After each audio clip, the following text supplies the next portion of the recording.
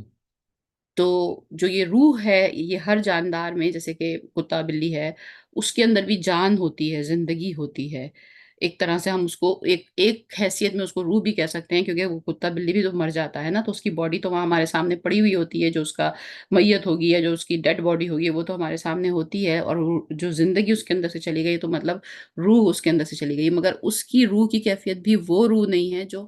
انسان میں، یعنی کہ اشرف المخلوقات میں، یعنی کہ ہم میں ڈالی گئی ہے۔ اور سچ بات یہ ہے کہ اس روح میں، جو روح ہم میں پھونکی گئی ہے، جو سورہ بقرہ میں بھی آیات ہیں کہ اللہ سبحانہ تعالیٰ نے انسان کو بنایا، حضرت آدم کا پتلا بنایا، پھر اس میں اپنی روح میں سے پھونکا، اس کے بارے میں خود قرآن میں اللہ سبحانہ تعالیٰ نے فرما دیا ہے کہ تم کو روح کا علم بہت کم دیا گیا ہے۔ مطلب اس سائٹ پہ ریسرچ کرنے کی ضرورت نہیں ہے، don't go on this site, کیونکہ یہ وہ راستہ ہے کہ جس پہ جب آپ چلنا شروع کریں گے تو تھوڑا ہی چلنے کے بعد پردہ آ جائے گا، اور وہ پردہ حائل کر دیا گیا ہے جو اس دنیا اور آخرت کے بیچ میں ہے۔ وہ پردہ آپ کراس ہی نہیں کر سکتے انٹل کہ آپ اس دنیا سے ہی نہ چلے جائیں۔ تو اس کا مطلب ہے کہ کلیئر بتا دیا گیا سمپل سے کہ آپ اس دنیا میں رہتے ہوئے، اس فزیکل ورلڈ میں رہتے ہوئے، آپ روح پہ زیادہ ریسرچ کر نہیں پائیں گے۔ بس آپ یہ جان لیجئے کہ آپ کے اندر روح ہے، اور انسان جو ہے وہ مرکب ہے دو چیزوں کا، ایک باڈی کا اور ایک سول کا۔ اور باڈی کے متعلق بھی ہم کو یہ بتا دیا گیا کہ اللہ سبحانہ تعالیٰ نے جب انسان کو بنانے کے لیے سوچا تو زمین سے مٹی کلیکٹ کری۔ یہ بھی قرآن میں کلیئرلی بتا دیا گیا، تو مطلب زمین سے مٹی کلیکٹ کر کے باڈی بنائی گئی۔ تو باڈی جو ہے بیسیکلی وہ بلانگ کرتی ہے زمین سے، نیچے سے، اس ارتھ سے جس پہ ہم رہتے ہیں۔ تو باڈیلی نیڈ کی جو ضرورتیں ہیں، یعنی یہ جو باڈیلی جو ایک اینٹی ہے، اس کی خوشی اور اس کا غم اور اس کا کنٹینمنٹ جو ہے وہ اس زمین سے ہی ملے گا۔ تو زمین میں ہی پودے اگائے گئے، وہیں سے فصل بنی، وہیں سے کھانا بنا، وہیں سے اناج بنا، وہیں سے روٹی بنی۔ اسی گھاس پھوس کو کھا کر جو انعام جو ہمارے لیے پیدا کیے گئے، جو نان ویجیٹیرین فوڈ ہے، وہ بھی سروائیو کرتے ہیں انہی پھول پتوں پودوں کے اوپر۔ وہیں سے ہمیں گوشت ملتا ہے، وہیں سے ہمیں دودھ ملتا ہے، وہیں سے ہمیں انڈے ملتے ہیں، مطلب تو یہ سارا نظام جو ہے یہ ارتھ سے کنیکٹڈ ہے، مٹی سے کنیکٹڈ ہے، زمین سے کنیکٹڈ ہے۔ یہاں سے یہ سب چیزیں مل رہی ہیں ہم کو، جو دنیاوی فزیکل کاروبار ہے وہ سارا کا سارا اسی چیز سے کنیکٹڈ ہے، سارا اسی چیز کے اوپر چل رہا ہے، زمین سے کنیکٹڈ ہے، لوگ زمین خریدتے ہیں، ریئل اسٹیٹ خریدتے ہیں، اس سے کاروبار کرتے ہیں، اس سے آگے بڑھتے ہیں، پھر اسی کے اوپر فزیکل چیزیں اور جو چیزیں ہم آج جو کاروبار ہے، آج جتنا آپ کی جو ورلڈلی دولت آپ کما سکتے ہیں وہ سارا سسٹم ہی ارتھ سے بلانگ کرتا ہے، زمین سے بلانگ کرتا ہے، وہیں سے ہماری چیزیں آتی ہیں، وہیں سے ہم اس باڈی کو نیورش کرتے ہیں، وہ غذا کھاتے ہیں ہم، وہیں سے ہم تمام جو ہماری اس باڈی کی ہیلتھ کے لیے جتنے بھی سیگمنٹس ہیں آپ کے، وہ فوڈ ہو چاہے وہ آپ کی ایکسرسائز ہو، چاہے وہ جو بھی چیزیں ہوں، وہ آپ کو یہاں سے مل رہی ہیں۔ تو یہ جو سول ہے، کیونکہ انسان صرف باڈی نہیں ہے، تو وہ جو سول ہے جو انسان کے اندر ہے، اس کی کیا ضرورت ہے پھر؟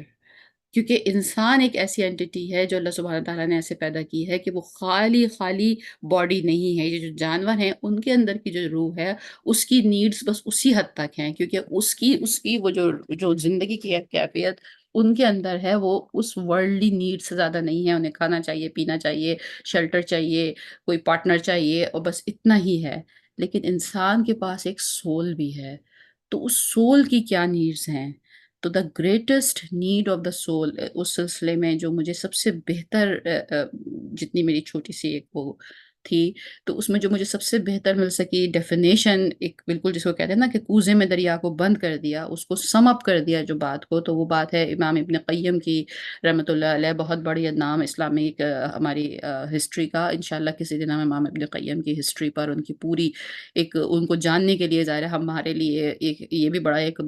فلا ہے کہ ہم اپنے ان بڑے اسکالرس کو جانتے ہی نہیں، اتنے بڑے ناموں کو جانتے ہی نہیں۔ تو بہرحال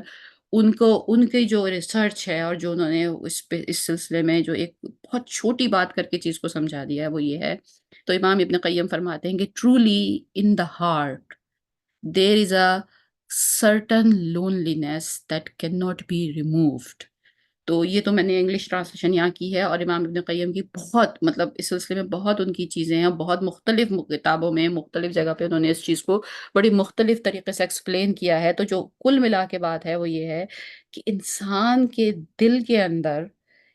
ایک خالی پن ہے، ایک وہ جو انہوں نے لفظ استعمال کیا عربی میں، ایک وحشت ہے،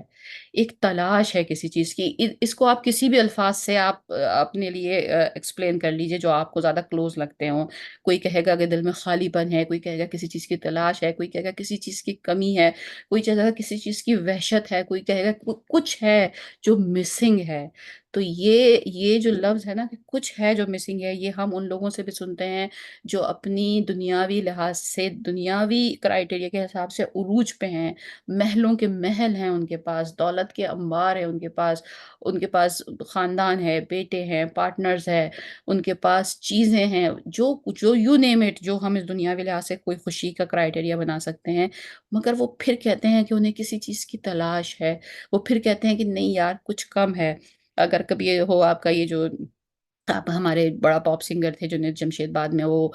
بہت دین کی طرف آئے، تو کبھی ان کی لائف ہسٹری اور کہانی سنیں تو وہ یہ کہتے ہیں کہ میں جس وقت عروج پہ تھا اپنے کیریئر کے، کہ جب میں اس زمانے میں جب میں کھڑا ہوتا تھا کہیں کسی کنسرٹ میں جا کر، جو بڑے بڑے ہال کنسرٹ کے بک ہوتے تھے، وہ اس زمانے میں کسی بھی اس فیلڈ کے سنگر کے لیے وہ جو ہائٹ آف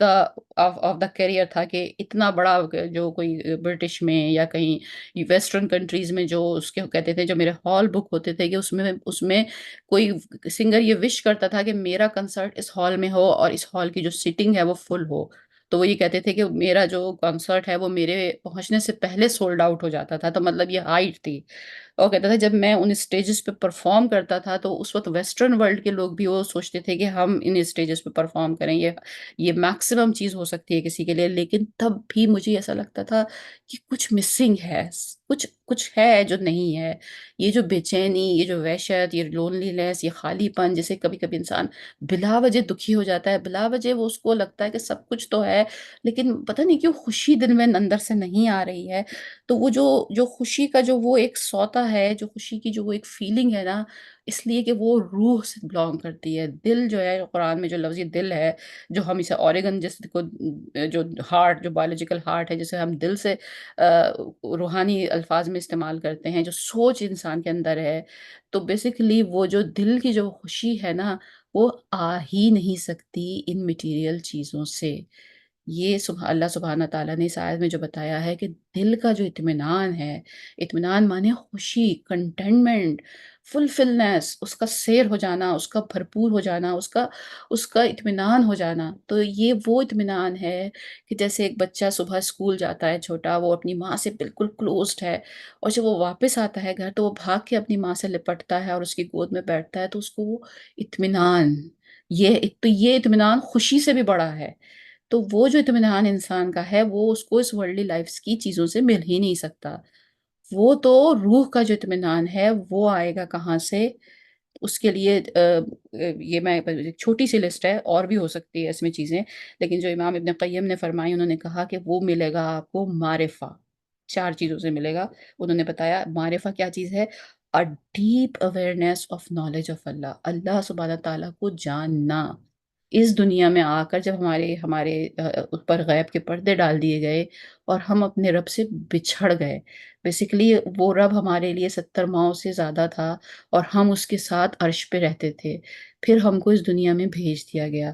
تو جس طرح ایک بچہ اپنی ماں سے بچھڑ کر اپنی ماں کی تلاش میں رہتا ہے، وہ بچہ کچھ بھی بن جائے دنیا میں، کتنا بڑا کسی جب ملک میں ہو جائے، لیکن پھر وہ دوڑ کے اپنی بوڑھی ماں کے پاس جاتا ہے، اور جو سکون اس کو اپنی ماں کی گود میں ملتا ہے وہ اسے کہیں نہیں ملتا ساری چیزوں میں۔ بالکل اسی طرح اس دل کو نہیں ملے گا سکون کہیں، کیونکہ یہ اپنے رب سے بچھڑ کر آیا ہے۔ تو یہ جائے گا جب اپنے رب کے پاس، تو اس کو وہی وائبز آنی شروع ہوں گی، وہی چیزیں ملنی شروع ہوں گی۔ تو the deep awareness of the knowledge of Allah, سب سے پہلے اللہ کو جاننا، اسے معرفت کہتے ہیں تصوف کی زبان میں، یعنی پہچاننا کہ رب ہے کیا۔ یہاں دنیا میں ہم آ گئے ہیں نا، تو دوبارہ سے اس رستے کی طرف چلنا کہ رب ہے کیا، یہ معرفت ہے۔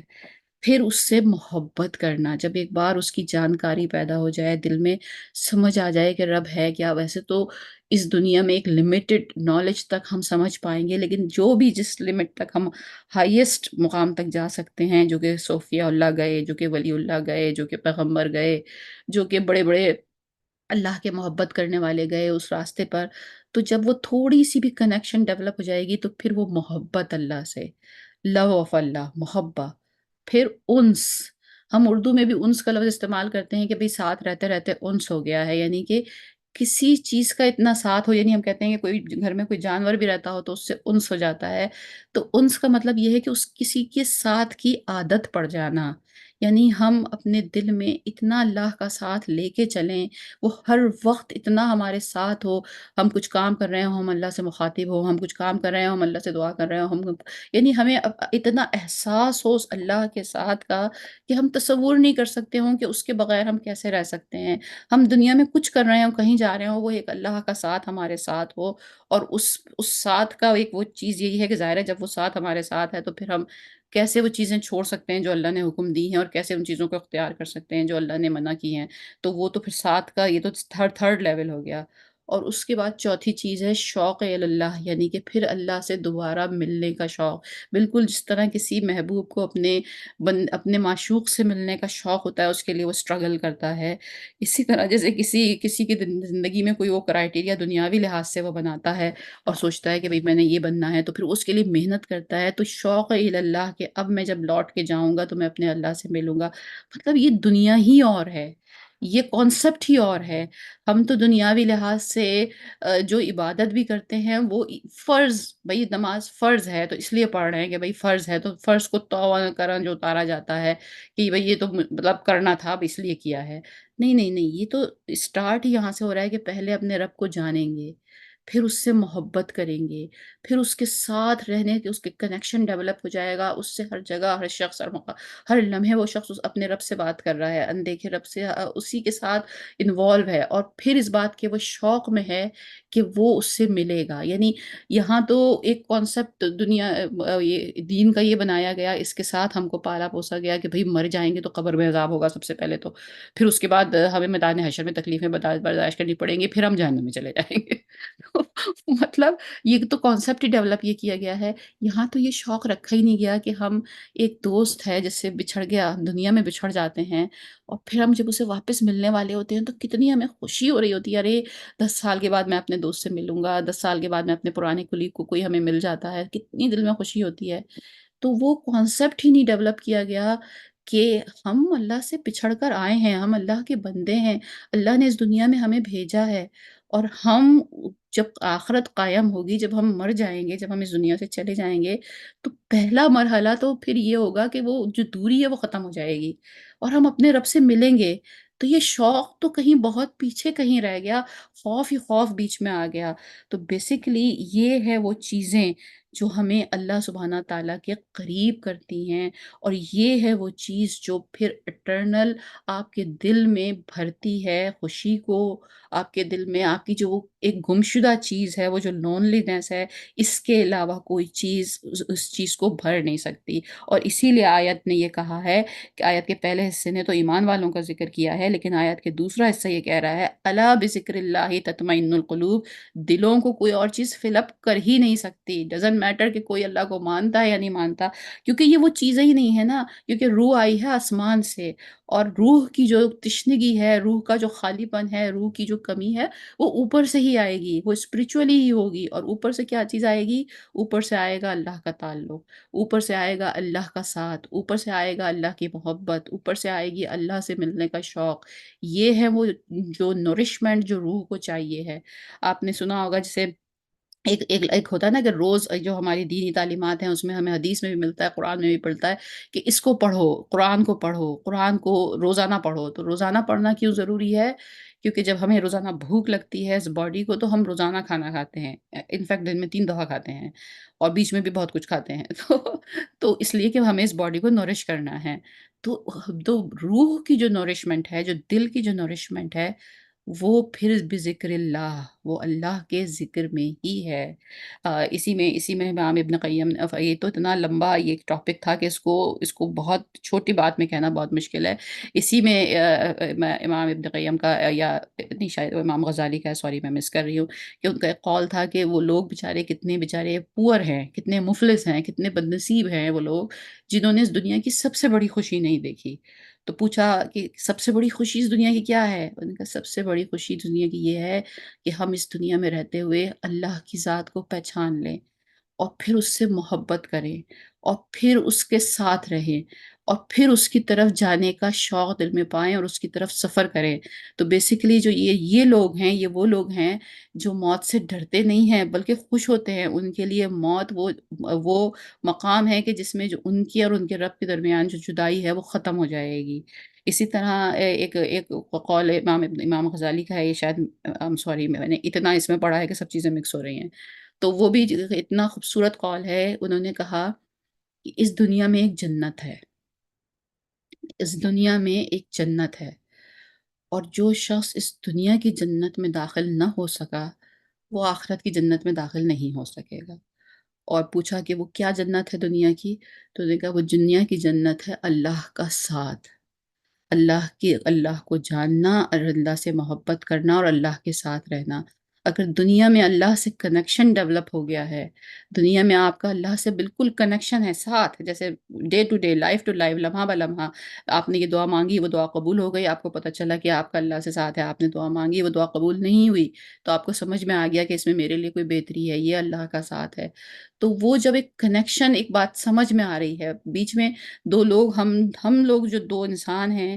وہ ایک لینگویج کے تھرو ایک دوسرے سے کمیونیکیٹ کرتے ہیں، لیکن اللہ سے جو کمیونیکیشن ہو رہی ہے وہ انوربل ہے۔ وہ انوربل لینگویج اگر آپ کی سمجھ میں آ گئی ہے تو آپ جنت میں ہیں اس دنیا کی، اور اگر آپ اس جگہ جنت میں ہیں تو پھر آپ وہاں جنت میں چلے جائیں گے۔ تو یہ اشرف المخلوقات ہونے کا آنر ہے، اس چیز کو سمجھ لینا کہ ہمارے دل جو ہیں وہ کیسے اللہ سے کنیکٹ ہوں گے، اور یہی ہے وہ دلوں کا خالی پن۔ ایک اور اس میں کوٹ دیکھ لیتے ہیں، حضرت یہ شیخ الاسلام امام ابن تیمیہ، یہ دوسری شخصیت ہے، وہ فرماتے ہیں کہ there is no happiness for the hearts nor complete delight. Complete delight نہیں ہے، کچھ دیر کی آپ کو خوشی مل سکتی ہے کسی چیز سے، آپ کو اپنے بچوں کی خوشی دیکھ کے ٹرو خوشی ملتی ہے، آپ کو کوئی آپ کسی کے ساتھ نیکی کریں تو بہت ٹرو خوشی ملتی ہے، بالکل ملتی ہے، لیکن not the complete delight except in loving Allah and drawing closeness to him with whatever he loves. اور ہم نہ صرف اللہ سے محبت کریں بلکہ ہر اس چیز سے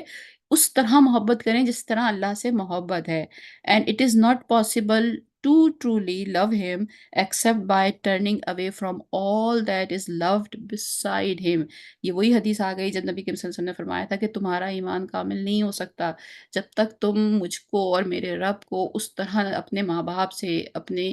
مال سے، اپنی دولت سے، اپنی اولاد سے، اور یہاں تک کہ اپنی جان سے بھی زیادہ نہ چاہو. یعنی زندگی کی ہر چیز کی محبت جو ہے، اللہ کی محبت جب تک اس سے بڑھ نہیں جائے گی، جب تک یہ مقام نہیں ملے گا. دس is the reality of law اولیاء اللہ. And this is the religion of the friend of Allah, یعنی کہ حضرت ابراہیم خلیف اللہ, as well as that all of the prophets and messengers, یعنی جو اللہ کے نبیہ تھے، اللہ نبی انبیاء کرام تھے، جو حضرت ابراہیم تھے، جو تو تمام ولی اللہ تھے، وہ سب لوگ اسی رستے پر تھے. اور کوئی شخص کو چاہے کہ وہ دل کی خوشی حاصل اس کو کرنی ہے تو اس رستے پہ چلنا پڑے گا. تو اب کوشچن یہاں پر یہ ہے کہ پھر ہم یہ جو تطمئن القلوب ہے، اس کا اگر یہ مان لیں کہ یہ تمام اس کے سٹیجز ہیں یا اسٹیپس ہیں، تو پھر ہم اس کو کیسے حاصل کریں، اس کو کیسے ڈیولپ کریں. تو اگر ہم پہلا ہی اسٹیپ لیں، اس کو معارف اللہ آگے، یہ تو اتنے بڑے جو اسٹیپس ہیں، یہ بہت بڑا، یہ بہت بڑے بڑے، یہ کیا کہنا چاہیے کہ یہ آپ کے لیولز ہیں سرٹیفکیشن کے. تو پہلے ہی اسٹیپ جو ہے معارف Allah, deep awareness and the knowledge of Allah, یہ کیسے حاصل کر سکتے ہیں؟ How can we attain the معارف آف اللہ اگر ہم اس رستے پہ چلنا چاہتے ہیں؟ تو اس کے لیے جو پہلی چیز بیان کی گئی ٹیچرز کی طرف سے، وہ ہے by the reflecting and pondering on the noble Quran. تدبر آ گیا نا پھر وہی ذکر اللہ، اللہ کا ذکر. نہیں ملے گی خوشی کسی چیز میں جب تک سوائے اللہ کے ذکر میں. یہ بالکل ایسا ہی ہے جیسے کہ آپ کو کھانے کے لیے جب بھوک لگتی ہے تو یو نیڈ فوڈ. دنیاوی جو فوڈ ہے اس کے بغیر کتنا بھی کوئی آپ سے محبت بھری باتیں کر لے، کوئی آپ کو تسلیاں دے دے، کوئی آپ کو کوئی سونا دے دے یا چاندی دے دے، تو لیکن وہ جب بھوک جس شخص کو لگ رہی ہے وہ بھوک سے ہی ختم ہوگی، وہ فوڈ سے ہی ختم ہوگی. سملرلی دلوں کا جو اطمینان ہے نہیں ملے گا. اگر آپ کو لگتا ہے آپ کے پاس بہت اچھی سی گاڑی کی آپ کو خواہش ہے، گاڑی مل جائے گی میرا دل مطمئن ہو جائے گا، کچھ دیر کے لیے آپ کو تفریح نصیب ہوگی. اس کے بعد کچھ دیر کے بعد آپ دیکھ لیجیے جن لوگوں کے پاس اپنی بہت مہنگی والی بہت ڈیزائرڈ گاڑیاں ہیں، مطلب اب ہے ٹھیک ہے وہ خوش ہیں اس پہ، لیکن مطلب وہ والی بات نہیں ہے جو شروع میں انہیں ملی تھی. پھر سملرلی اور اس طرح کی چیزیں کرتے چلے جائیے، you name it and you listed دنیاوی چیزوں کو، وہ تھوڑی دیر کی تو خوشی ہوگی، دل کا اطمینان نہیں ہوگا. تو دل کا اطمینان کیسے حاصل ہوگا؟ ذکر سے، تدبر سے، قرآن پہ فکر کرنے سے. اسی کی سب کیٹیگری ہم بنا سکتے ہیں ورشپ آف اللہ. کیونکہ ظاہر ہے ہمیں قرآن اور حدیث سے ہی تو پتہ چلا تھا نا کہ اللہ کی عبادت کرنی ہے. تو اس کا مطلب ہے جو ورشپ آف اللہ ہے، یعنی کہ فار ایگزامپل نماز ہے ورشپ آف اللہ، تو وہ کوئی فرض اتار کے ہمیں سر سے اتار کے پھینکنا نہیں ہوتا ہے. اس کو ہمیں بہت محبت سے اس وقت کو ہمیں یوز کرنا ہوتا ہے کہ اب میں اپنے رب سے ملنے جا رہا ہوں، اس رب سے جس سے میں بچھڑ کے یہاں آ گیا ہوں. اس کے ساتھ رہنے میں، اس کی معیت میں، اس کی کمپنی میں ہی میرے دل کو سکون ملے گا. جب ہم اس انٹینشن کے ساتھ، اس جذبے کے ساتھ اللہ سبحانہ تعالیٰ کے دربار میں حاضر ہوں گے، تبھی ہمیں کنٹینمنٹ اور سکون ملے گا. اگر جس طرح کی نماز کو ہم پڑھتے ہیں تو پھر نو ڈاؤٹ کہ پھر ہم ہر وقت پریشان رہتے ہیں، اور ہم یہ کہتے ہیں کہ ہم تو نماز پڑھتے بھی ہیں لیکن کچھ بھی نہیں بدلتا. وہ تو کہتے ہیں نماز پڑھنے سے ہر چیز بدل جائے گی، کیونکہ ہم اس کو اس سوچ کے ساتھ، اس روحانی آسپیکٹ کے ساتھ کر ہی نہیں رہے ہیں. پھر سملرلی وہ یہ بتاتے ہیں کہ نوئنگ اللہ کے لیے اور کیا چیز ہیلپ فل ہو سکتی ہے؟ By understanding the most beautiful names of Allah. کیونکہ جب میں کہتی ہوں وہ رحمان ہے تو میں اس کو پہچانتی ہوں کہ اچھا وہ مجھ پہ رحم کرے گا. جب میں کہتی ہوں کہ وہ ولی ہے تو میں اسے پہچانتی ہوں کہ اچھا میرا تو والی وارث وہی ہے، تو وہی میری ٹیک کیئر کرے گا. وہ خالق ہے، وہ باری ہے، وہ ودید ہے، وہ ودود ہے، وہ رافع ہے، وہ ظاہر ہے، وہ باطن ہے. تو یہ اللہ کے ناموں کو بھی کہتے ہیں کہ دعاؤں کے قبول کرنے کے لیے بھی بہت ضروری ہے کہ اسی ایٹریبیوٹ سے دعا کی جائے جس جس چیز کی ضرورت ہے. رزاق ہے،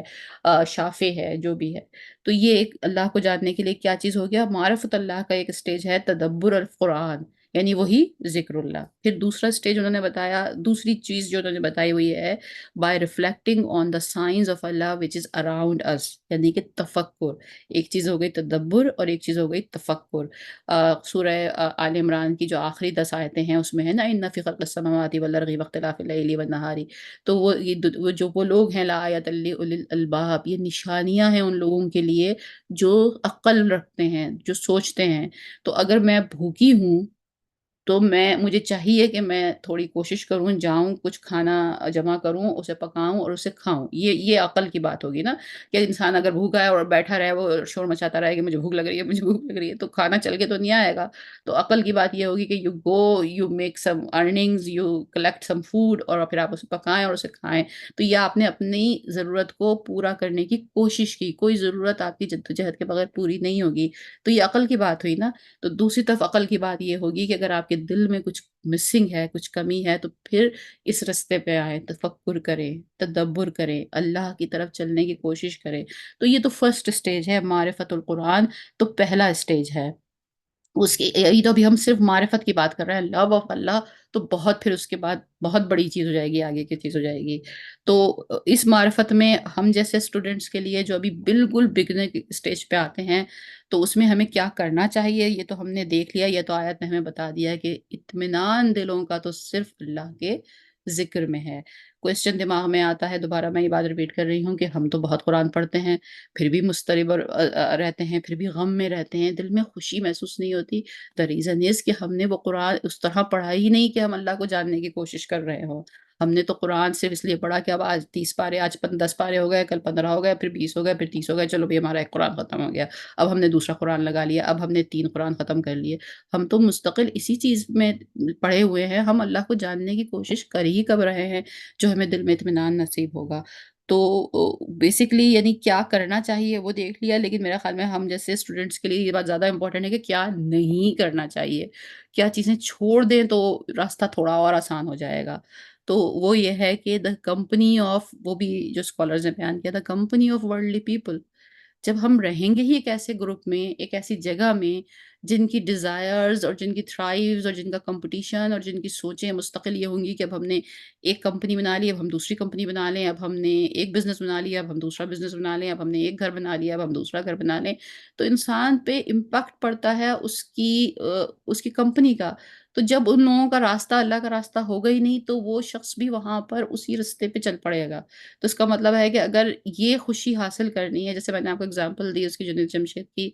کہ وہ یہ کہتا ہے کہ وہ مجھے اور چونکہ وہ اتنا زیادہ ورلڈلی لائف میں تھا کہ اس کو تو پتہ بھی نہیں تھا کہ یہ کون مولانا صاحب ہیں اور یہ کون لوگ ہیں اور کیا ہے، اس کا تو کوئی کنیکشن بھی نہیں تھا۔ وہ کہتا ہے میں نے پہلے کبھی نام بھی نہیں سنا تھا ان تمام لوگوں کا یا کس طرح، لیکن وہ کیونکہ اس کے ارد گرد کمپنی ہی وہ تھی، وہ سارے وہ لوگ ایک کنسرٹ کے بعد دوسرا کنسرٹ، ایک شو کے بعد دوسرا شو، تو پھر اس میں کہیں جب اس نے بہت اللہ سے دعا کی تو اسے کہیں ایک ایسا شخص ملا جس نے اس سے کہا کہ تمہیں چاہیے کہ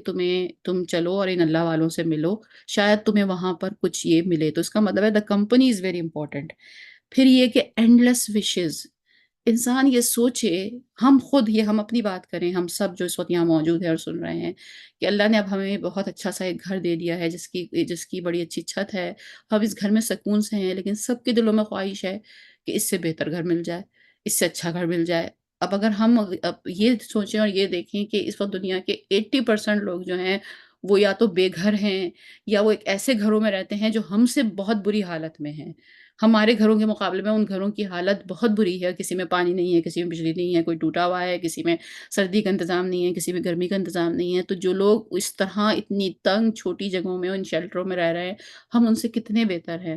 تو اگر ہم اپنی خواہشات کو سٹاپ نہیں کریں گے دنیاوی، تو ہم ان کے چکروں میں پڑے ہی رہیں گے۔ تو اینڈ لیس وشز، ایک کے بعد یہ ہو جائے، یہ کے بعد یہ ہو جائے، اور یہ کے بعد یہ ہو جائے۔ اٹیچمنٹ ٹو ادر دین دا اللہ، یعنی اللہ کے علاوہ لوگوں سے اٹیچمنٹ لگانی، بظاہر تو ہم مسلمان ہیں، ہم کہتے ہیں کہ ہم اسلام پہ ہیں، لیکن بات یہ ہے کہ ہم بہت سارے لوگوں کو سمجھتے ہیں کہ شاید یہ ہمارے مسائل کو حل کر دیں گے، شاید یہ زیادہ اسٹرانگ ہیں۔ تو اللہ ہی کو اپنے لیے ولی اور وارث سمجھنا، اور 2 چیزیں جو انہوں نے بیان کی کہ ایکسیسو ایٹنگ اینڈ سلیپنگ، تو آبویسلی وہ بھی یعنی all the time you are in partying اور بس اس چیزوں میں، تو یہ تو جو ہندو مت میں بھی جو لوگ سادھو یا جو منش ہوتے تھے وہ یہ کہتے تھے، اور یہ عیسائیت میں بھی یہ چیز ہے کہ جو بہت زیادہ ایکسیسو کھانا اور ایکسیسو پینا اور ایکسیسو پارٹیاں اور جو بالکل اس لائف میں رہتا ہے تو وہ ایک حیوانی لائف میں ہی چلا جاتا ہے۔ تو یہ آج کا کل ملا کے یہ بات آج کے سیشن لمبا ہی ہو گیا کیونکہ ظاہر ہے یہ ٹاپک ہی ایسا تھا۔ تو یہ ہے کل چیز، ہم دوبارہ اس آیت کی طرف جاتے ہیں اور میرا خیال ہے پھر اس آیت کا ذکر بھی جو ہے وہ فرمایا کہ اس آیت کا جو ذکر ہے وہ بھی بہت ایک طریقے سے شفا ہے، وظیفہ ہے، اور اس آیت کو بار بار پڑھنا بھی اس آیت کی جو ایک اندر ایک خوبصورتی ہے وہ اس کو انسان کے دل میں ڈالتا ہے۔ الذین آمنوا وتطمئن قلوبهم بذکر اللہ،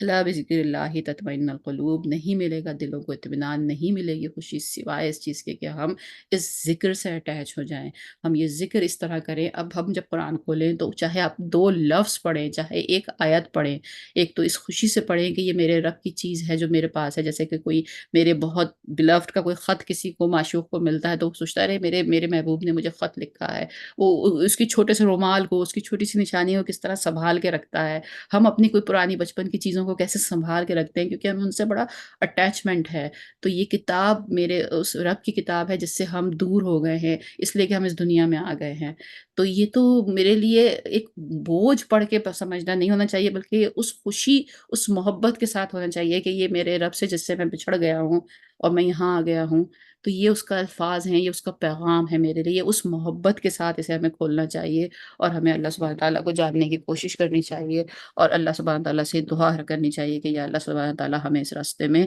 برکت عطا فرما اور ہمیں اس راستے پر استقامت کے ساتھ چلنے کی توفیق عطا فرما۔ وآخر دعوانا ان الحمد للہ رب العالمین، ربنا تقبل منا انک انت السمیع العلیم۔ یا رب العالمین، جس پڑھنے میں جو بھی غلطی ہو گئی ہو مجھے اس کے لیے معاف فرما اور مجھے اس کے لیے